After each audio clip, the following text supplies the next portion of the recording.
صفحه 193. سمینار آموزشی طرح آمارگیری از معادن کشور صبح امروز در محل مرکز آمار ایران آغاز به کار کرد. به گزارش روابط عمومی مرکز آمار ایران، در این سمینار که با شرکت بیش از 30 نفر از کارشناسان و متخصصین مرکز آمار ایران و مسئولین اجرای طرح از سازمان برنامه و بودجه استانهای کشور برگزار می شود، دستورالعملها، نحوه تکمیل پرسشنامه‌ها، کدگذاری، بازبینی و آموزش مراحل مختلف طرح مورد بررسی قرار می گیرد. در طرح آمارگیری از معادن کشور در سال جاری، معادل 26 نوع از 36 نوع مواد معدنی موجود در کشور سرشماری شده و بقیه معادن به صورت نمونه‌ای مورد آمارگیری قرار خواهند گرفت. در این سرشماری اطلاعاتی پیرامون تولیدات، فروش، سرمایه گذاری، هزینه ها، امکانات و ماشینالات معادن، مشخصات مصرف کنندگان مواد معدنی، مشخصات کارکنان معادن، وام و ارز مصرف شده و مشخصات دیگر جمع آوری خواهد شد. اطلاعات حاصله پس از تکمیل و بازبینی فنی به کمک کامپیوتر استخراج خواهد شد. لازم به توضیح است که این سمینار به مدت 3 روز ادامه خواهد داشت. صفحه 201. روابط مصر و لیبی بهبود می‌یابد. یک روزنامه اردنی دیروز گزارش داد انتظار می رود مقام‌های مصر و لیبی به زودی در قاهره ملاقات کنند تا درباره نحوه بهبود روابط خود که حدود 11 سال است به سبب بی‌اعتمادی و تبلیغات خصمانه تیره شده بود به گفتگو بپردازند. به گزارش خبرگزاری امارات عربی متحده، روزنامه الرأی نوشت رهبر لیبی نیز ابراز تمایل کرده که با شرکت مصر در کنفرانس آینده سران عرب موافقت نماید. امکان بهبود روابط هنگامی مطرح شد که رئیس سازمان آزادی بخش فلسطین به میانجیگری بین این دو کشور پرداخت. این روزنامه نوشت وی در ملاقات روز یکشنبه خود با رئیس جمهوری مصر گفت رهبر لیبی برای مبارک و مردم مصر احترام قائل است. منابع سیاسی خاطر نشان ساختند رهبر لیبی همچنین قول داده که مبارزه تبلیغاتی علیه مصر را از سر نگیرد. این تبلیغات از چند ماه قبل قطع شده است. رئیس صاف در سال جاری چندین بار از این دو کشور دیدن کرده تا روابط بین این دو همسایه را بهبود بخشد.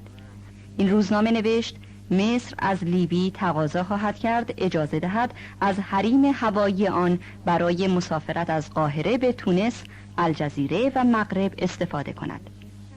در حال حاضر هواپیماهای مصری برای پرواز به این مقصدها از مدیترانه عبور می کنند. مقامات قاهره اخیراً به هواپیماهای لیبی اجازه داده‌اند برای سوختگیری در مصر توقف نمایند. صفحه 206. نهمین اجلاس سران کشورهای عضو شورای همکاری خلیج فارس در بحرین گشایش یافت.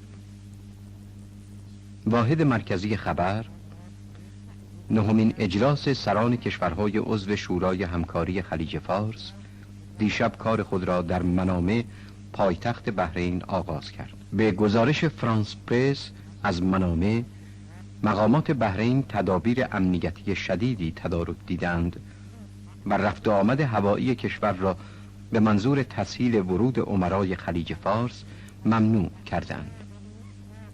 قرار است علاوه بر پادشاه عربستان، امیر کویت، امیر قطر، امیر امارات و سلطان عمان در این اجلاس شرکت کنند.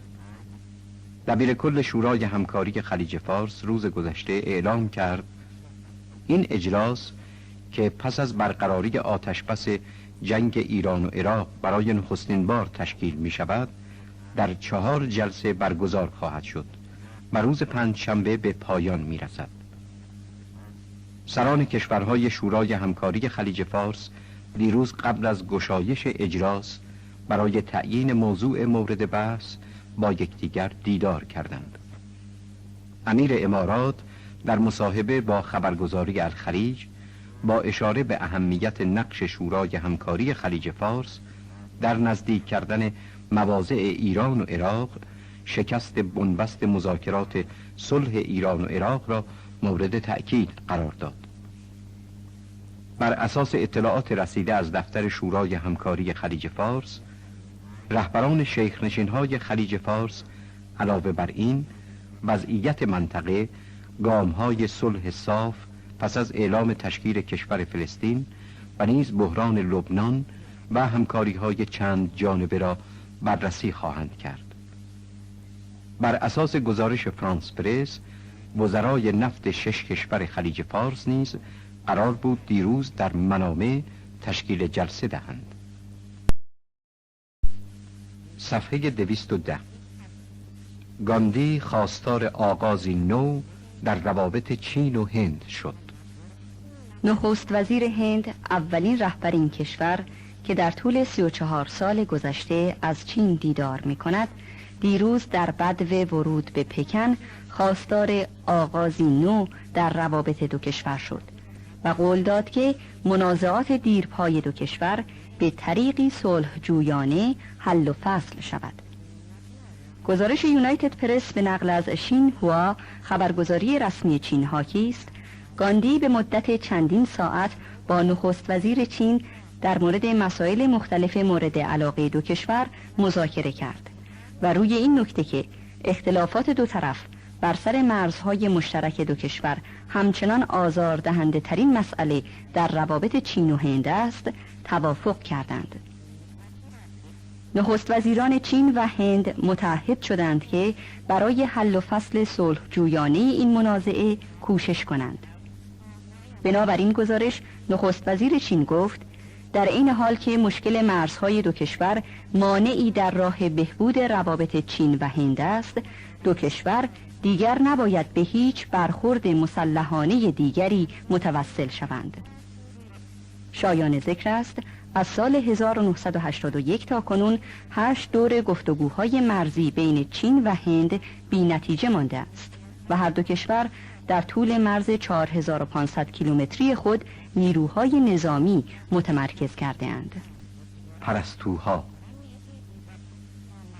در اوایل بهار که هوا لطافت خود را باز می‌یابد، درختان و بوته‌ها جامه سبز می‌پوشند و درختان میوه شکوفه بر سر می‌آورند. پرستوها این پرندگان مهربان و دوست داشتنی از سفر دور و دراز خود باز می‌گردند. نخستین کار این مسافران تازه وارد این است که لانه‌های سال گذشته خود را پیدا کنند و آن را اگر آسیب دیده باشد تعمیر کنند و اگر خراب شده باشد از نو بسازند. پرستوهای جوان هم که سال گذشته را در لانه پدر و مادر خود به سر برده اند، اکنون باید بکوشند تا لانه‌ای برای خود بسازند. آنها بی آنکه از مادر و پدر خود چیزی آموخته باشند برای خود لانه می سازند. وقتی که کار ساختن لانه به پایان رسید، پرستوهای ماده تخم می گذارند.